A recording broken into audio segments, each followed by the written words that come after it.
Now let us focus on the Pitta focused practices. Pitta has to do with the fire and water element. As it is predominant in fire, the focus of Pitta's function is cooking. In terms of cooking, that means digestion and metabolism, starting with the gross digestion of our food and our GI tract to the subtle digestion of our food by our healthy gut flora and our liver, as well as the tissue level digestion of the food that helps us to rejuvenate and revitalize on a cellular level, and in turn rejuvenate and revitalize the whole body. So this is of course very important function. It also has to focus on the digestive processing and elimination aspects of our waste. And so having a sharp metabolic system really keeps us crisp and clean and functioning well, like a well-oiled machine. All right. Then going into the nervous system, the Pitta has to do with our processing and our thinking power. The solar channel, as we spoke in the Vata section, has to do with the Pitta aspect of our nervous system. This leads to our capacity to make good decisions, make clear thought processes, and in turn have a clear plan of action and being very organized and efficient in our life, which is who doesn't want? All right. So, because it has to do with the fire element, there is also the aspect of overheating and overstimulating, whether it is in the nervous system becoming irritable, frustrated, and overworked and burned out, or in the physiological system, which has to do with inflammation and heat generation. So, we start with the cooling breath.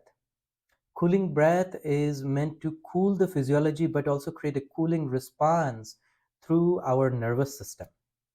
How we do this breath, I'm going to demonstrate a couple different ways first, then we can do it together. So the people who can make a U of your tongue like this, you can do the cooling breath that way. If you cannot make the U of the tongue, you can do a version of the breath called the Sheetali, which is breathing through your teeth over your tongue. You go like this. Okay, so it also cools the breath when you do it this way. Either practice is good and reasonable way to help to cool the system and balance the Pitta dosha. So let me show you one time and then let us practice together. So breathing in through the U or through the Shitkari like this. Okay, so let's start. Hold the breath, swallow, and then exhale from your mouth.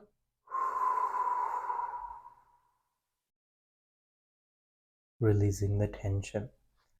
Now, there's a few focus points in this breath. Of course, there's a breathing in from the mouth, and your attention needs to go to your solar chakra or the solar plexus right here above the belly button. Then, when you are breathed in, you're holding the breath and you're swallowing like this. Okay, you do it that way because it helps to build up an intrathecal pressure or intra chest pressure. This intrathecal pressure is an additional signal or an additional press on your parasympathetic nervous system, which balance the overheating and overstimulation and burnout of the sympathetic or stress nervous system. Then you exhale out of your mouth like this. And what you'll notice when you exhale that way, your shoulder and your ribs relax. And that is a very good relaxation response of the body.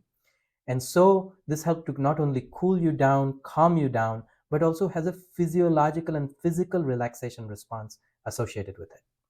Let us do together. Whichever way you want to take the deep breath in, make a U of your tongue or make your teeth like this and breathe in through your teeth. And so U of the tongue like this, breathing in, hold and swallow, and exhale out your mouth, relaxing the body. Very good. So breathing into the solar plexus,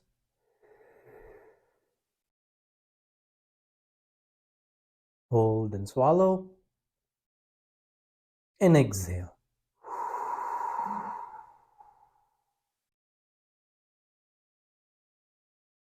Breathing in,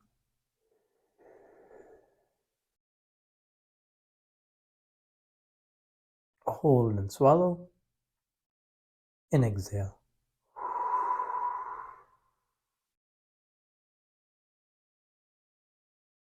Breathing in,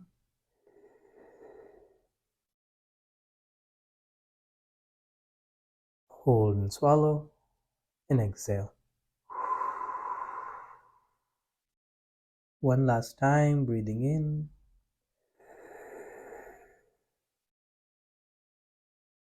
hold and swallow, and exhale.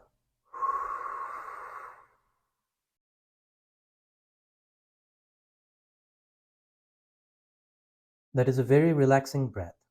If you're a type of person, and especially a Pitta dominant constitution, who has trouble going to bed because you're thinking about what's going to happen tomorrow and all the things you have to do, or someone who tends to be up trying to problem solve and organize your day, this is the best practice for you.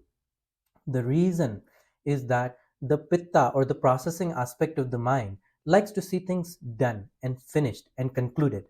If you have some unfinished business, you're not able to rest or relax.